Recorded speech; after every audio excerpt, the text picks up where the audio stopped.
Good afternoon, and thank you for being here as we update you on the city's preparation for Subtropical Storm Beryl. I would like to introduce my Fire Chief, Marty Centerford, City Council President Stephen Jose, Sheriff John Rutherford, JEA CEO Jim Dickerson, and our interpreter for hearing and impaired, Kimberly Duncan. This morning, I signed a declaration of emergency and evacuated our Emergency Operations Center to Level 1. I also had an opportunity to speak with Governor Rick Scott, who is standing by to support us in whatever we need. Had a great conversation with him, and also met with City Council. City Council convened this morning at 10 a.m. and adopted a resolution of my support for the action that we took.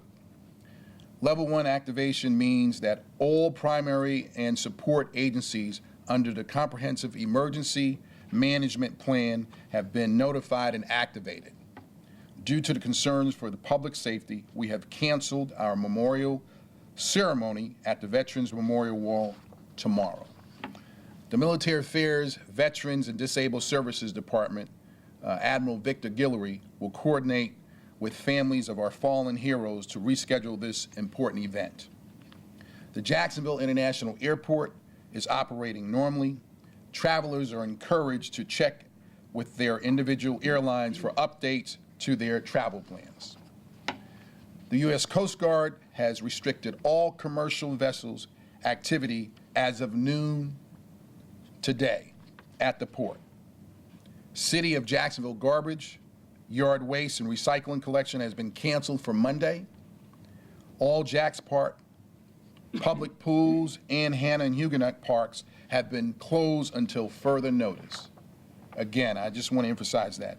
All parks, public pools, and Hannah Huguenot parks have been closed until further notice.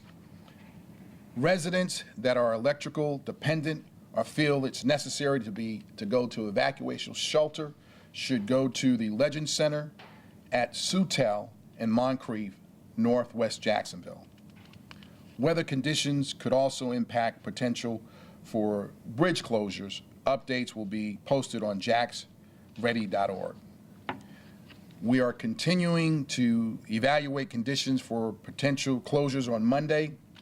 This storm has the potential to produce localized flooding, down trees, and power lines that can impact the public safety. As flooding conditions intensify, avoid standing water, which is very important. Don't take a risk. Don't think you can determine how much water is there.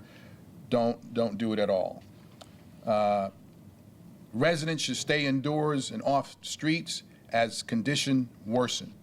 For more information, call 630-CITY or visit our emergency preparedness website at jacksready.org. The bottom line is, as we prepare, we want to make sure that you don't go into the water.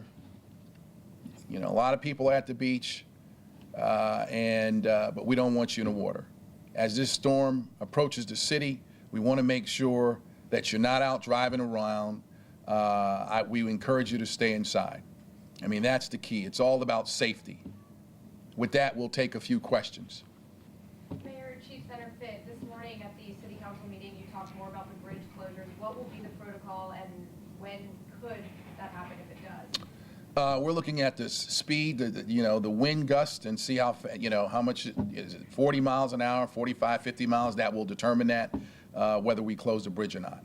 I know the Sheriff Rutherford and Undersecretary Dwayne Centerford is also looking at the bridge because there are some repairs there and maintenance, and they're going to look at it. Sheriff, you want to add to that?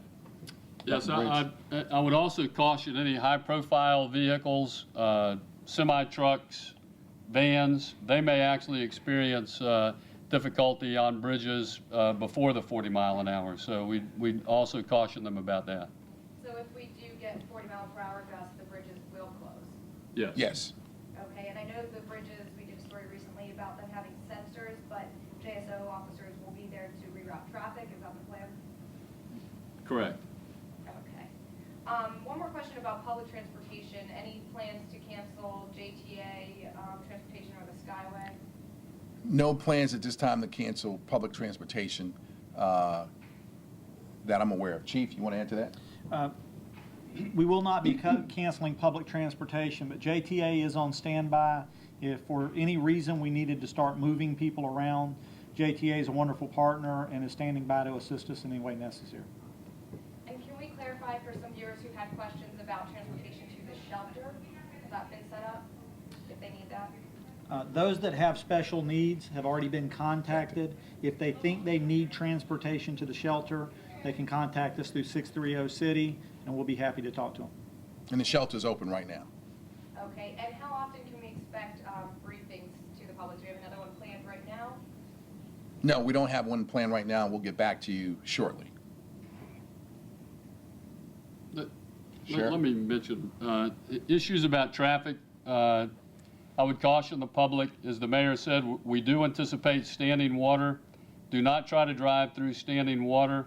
Understand that there are going to be trees down due to the saturation of the ground, and even light winds, once it's saturated, can blow these trees over and block roadways. That's an issue. Also, Florida statute says if you approach an intersection where the red light is not functioning because of power outages, you were to treat that intersection as a four-way stop. Even if you're on a four-way or a four-lane highway with a cross street, if there is a light there, that is to be handled as a four-way stop intersection.